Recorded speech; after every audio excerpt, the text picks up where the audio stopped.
leave with many others for the international leaders meetings in Mosbach, Germany. I've heard that about 300 of our leaders from around the world will be present.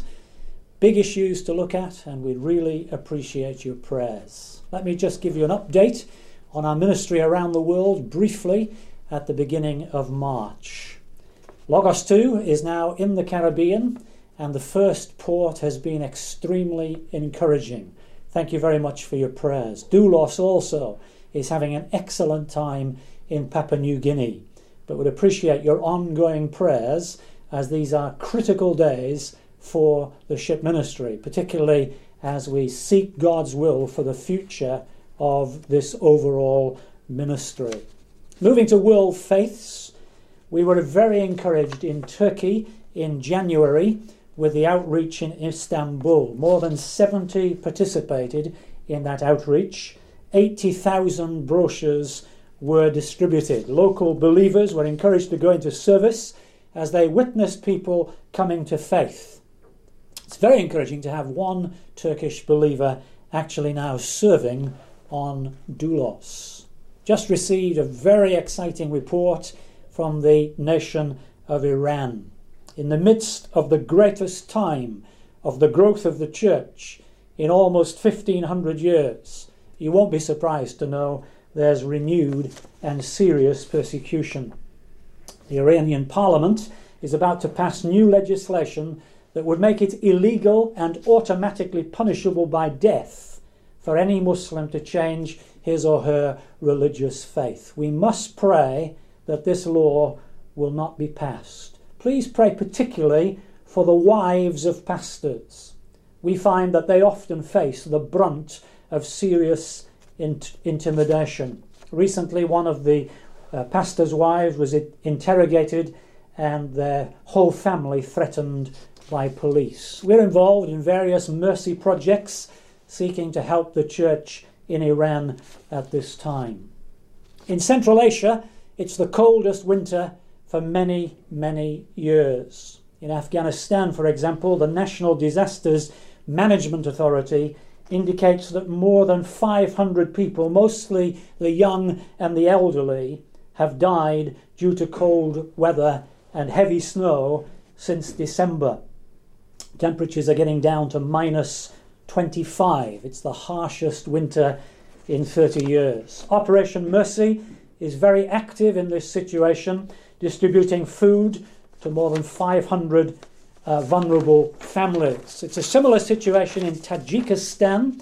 It's the worst winter in 50 years, and a total loss of electricity is still a possibility. If that happens, there will be terrible consequences in that nation. Once again, Operation Mercy is involved. For example, they're in contact with a local maternity hospital, and they're appealing for help so that they can help there. They're providing such things as electric kettles, thermostats, or thermosflasks, to keep water warm, electrical oil radiators, diesel for the generator, and so on and so on. Please pray for Algeria. Religious freedom, which has been experienced during the recent years, seems to be coming to an end. There's increased pressure from the government. Muslim leaders of Islamic movements are looking to prevent Algerians from turning to Christ, and their tactics include the use of media, the use of informants, pressure on authorities to restrict Christian evangelism. We've had specific requests from Algerian believers for prayer. 3 brothers in particular have recently been threatened with 3-year imprisonments and a fine of 5,000 euros each. We've had a wonderful reunion in Ireland for people who took part in Teen Street last year and for many of their friends. 300 came together. The theme was Beyond 48, designed to help Irish young people go beyond a 48-hour event, which this was, and live their whole lives for Jesus. We're having various Teen Street reunions and youth events around Europe. Please pray. At the end of January, the first National Prayer Conference for Bosnia, which is going on all year, kicked into action. There were 1,000 believers, at most, there are 1,000 believers in the country of Bosnia, and 130 attended that launch of the year of prayer.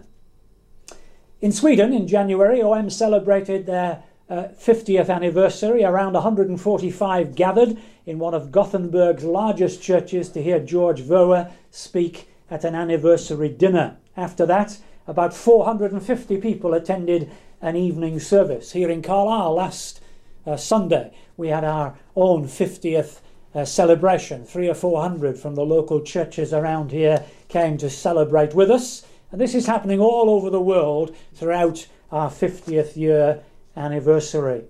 In Russia, 21 missionary organizations, 100 staff and volunteers, a children's choir, a worship band, a solo violinist, and over 200 visitors took part in Mission Festival 2007. This was organised jointly by ourselves, Wycliffe, and the International Fellowship of Evangelical Students. The idea brought missions and churches in St. Petersburg together to show how God is using Russians in getting involved in world mission today. Please pray for Mozambique. In the past month, we've had a wonderful answer to prayer and a great tragedy. We asked prayer some time ago for the provision of a new vehicle, and God did just that. A second-hand Land Cruiser with 8 seats, an ideal vehicle for the job. And then we heard, very, very tragically, that the wife of our brother in that country, not our field leader, who's called Antonio, but another Antonio Nipudia, who is responsible for the work in part of that nation. His wife passed away from malaria. She's just a young lady, and my Associate International Director, Francois Vosloo, was able to go up from South Africa to be involved in the funeral. But we really appreciate your prayers for that family during this time of tragedy. Finally, let me take you to Mongolia, where our first land team of 4 people, 2 of them ex-Duloy people, left the capital Ulaanbaatar in late November to partner with 4 churches in central Mongolia. They did practical work, helping church leaders and church members, sawing wood, helping a missionary family finish their house. A real blessing as they were able to help them finish the fire, the oven, because the temperature there has also dropped to 20 centigrade below. They helped in a handicapped kindergarten, washing, feeding, changing, playing with the children, etc. On the first Sunday they were there, 10 people came to the worship service. The following Sunday, 40 came. 7 of them were new believers. Every Sunday the team taught new songs, led worship, preached and prayed for people after the service. The church is growing in Mongolia, and it's a privilege to be involved. Thank you for your support. Thank you for your prayers. Don't forget to pray for our international leaders meetings over the next 9 days. God bless you. Thanks for your fellowship.